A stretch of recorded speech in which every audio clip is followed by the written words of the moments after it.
Il y a peut-être des gens qui vont commencer à se dire que ça tourne un petit peu en rond, mais c'est pas mon cas. Makes me sick.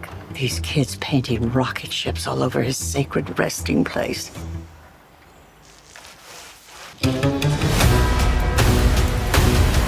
Bonjour à tous, j'espère que vous allez bien, on se retrouve aujourd'hui durant ce week-end pour parler du nouveau film à couteau tiré sur Netflix. Et cette fois-ci, il s'appelle Wake Up Dead Man. Alors on reparlera de ces titres qui n'ont presque ni queue ni tête. Et du coup, oui, ça sera l'une des dernières critiques de l'année. Il nous restera quoi après ça? Alors voilà, c'est la dernière en tout cas sur les films de plateforme.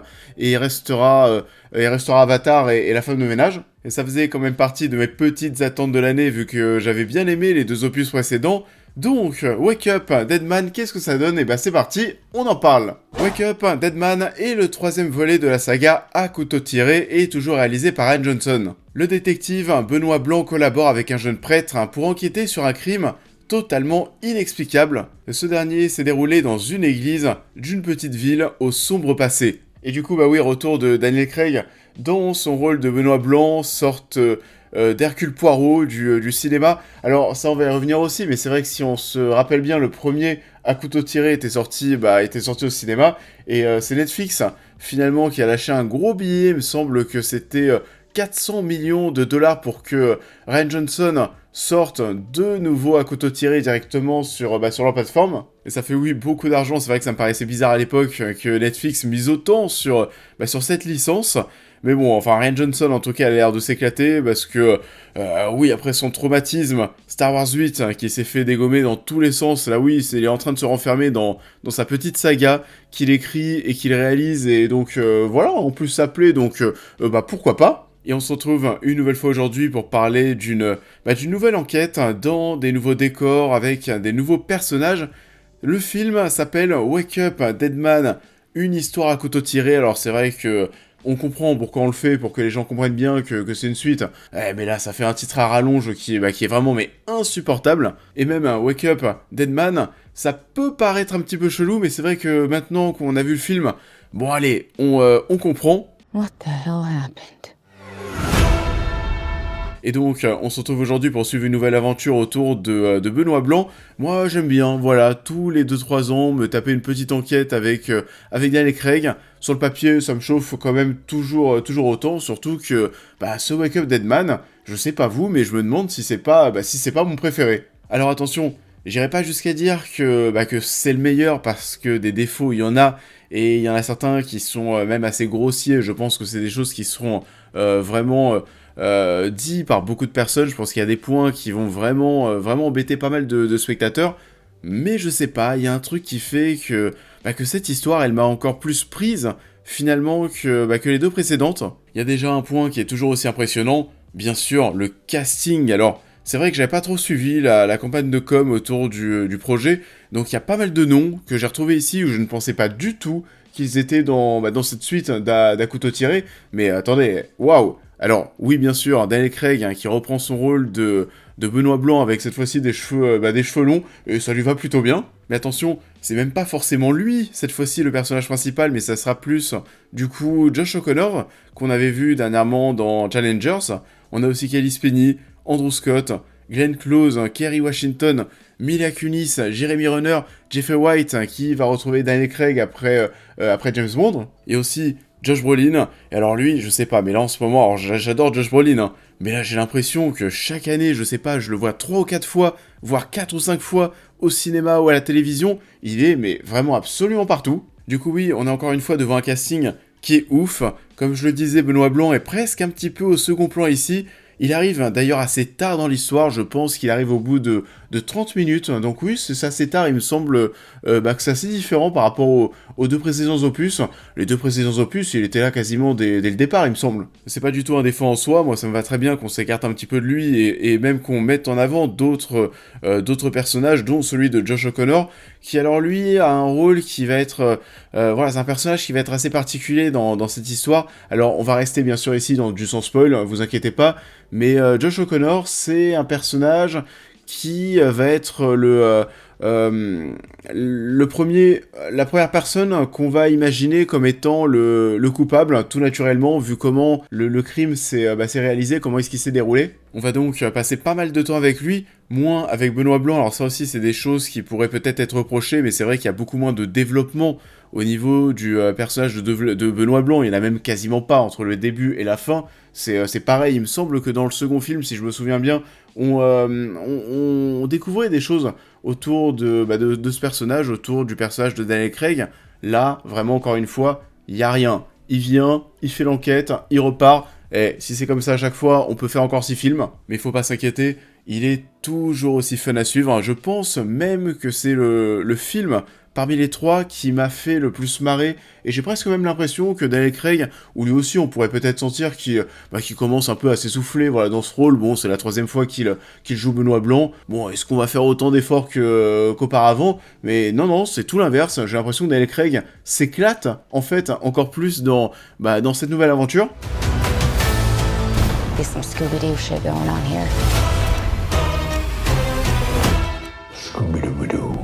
Et on passe, c'est vrai, pas mal de temps sur le casting en ce début de vidéo, parce que, en fait, le casting, c'est à la fois un bon point et un problème, en fait, que j'ai eu ici, parce qu'il y a beaucoup de personnages secondaires, il faut le dire, dont on se fout quand même un petit peu, au point où celui ou ceux qui étaient coupables, encore une fois, sans rentrer dans les spoilers, t'as presque l'impression de pouvoir réussir à les identifier assez facilement, vu comment les autres sont mis en retrait. Bon, après, la raison du meurtre, elle est très difficile à imaginer à l'avance. Ça, voilà, vous imaginez bien que c'est quelque chose de très tarabiscoté. Mais ouais, c'est très dommage, finalement, d'avoir un si beau casting, et finalement de si peu l'exploiter. Après, je peux comprendre aussi la stratégie de mettre des personnages comme ça au second plan, les mettre autant en retrait, parce que ça peut brouiller les pistes, et ça peut... on peut se dire en tant que spectateur que ça sera peut-être telle ou telle personne, parce que depuis le début on les voit pas trop, donc peut-être que voilà, on les cache, mais finalement c'est eux qui sont derrière ce meurtre. Malheureusement, c'est pas le cas ici dans cette histoire, et du coup, il y a peu de surprises. Donc oui, la fin est un peu prévisible.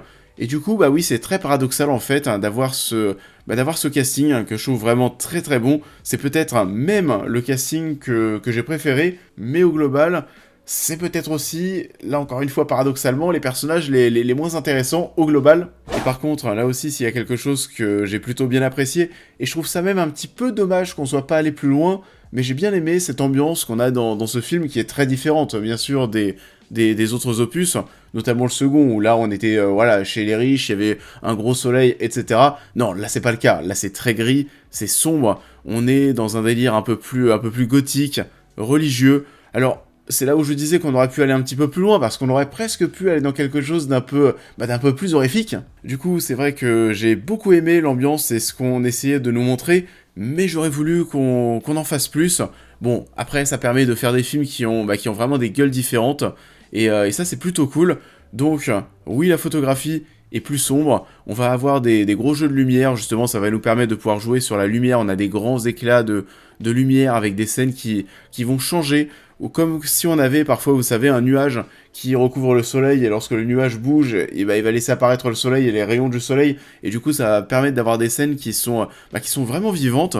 Et globalement, même si la réalisation est parfois, et la grande majorité du temps, assez classique, on a quand même pas mal de plans qui sont plutôt cool à suivre, qui sont beaux, qui sont bien cadrés. Et c'est encore un film qui est plutôt bien senti visuellement, avec une caméra, oui, qui peut être assez statique parfois, mais à d'autres moments qui va être un peu plus virevoltante, qui va être un peu plus faux-folle, comme le personnage de Benoît Blanc. Et me concernant, ça a été un vrai plaisir de suivre cette histoire présentée de la sorte.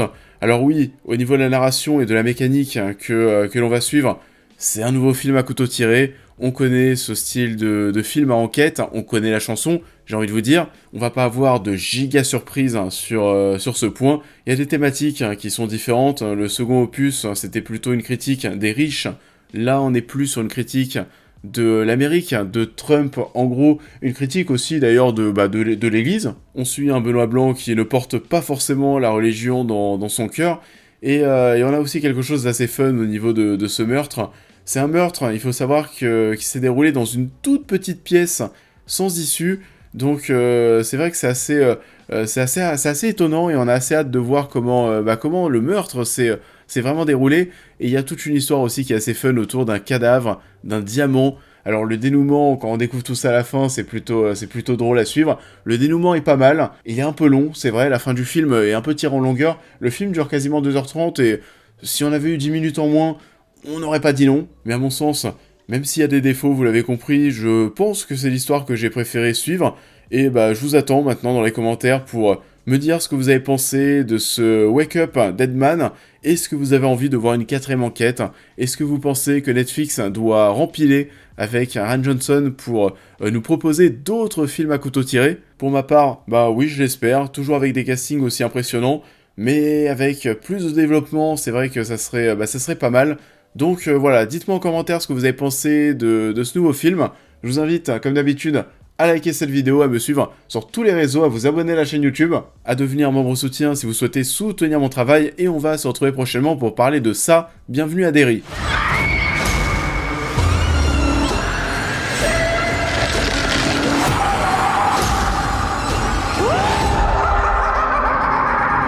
Parce que oui, c'est vrai que je vous disais qu'au niveau des films, on allait simplement parler pour cette fin d'année, d'Avatar 3, et de La Femme de Ménage, mais au niveau des séries, on va parler de ça, et il se peut aussi que je rattrape et que je fasse une critique de Pluribus, et bien entendu aussi du final de Stranger Things. Enfin bon, il y a encore pas mal de choses d'ici cette fin d'année. D'ici là, eh bien écoutez, je vous souhaite à tous un excellent week-end, et je vous dis à très vite.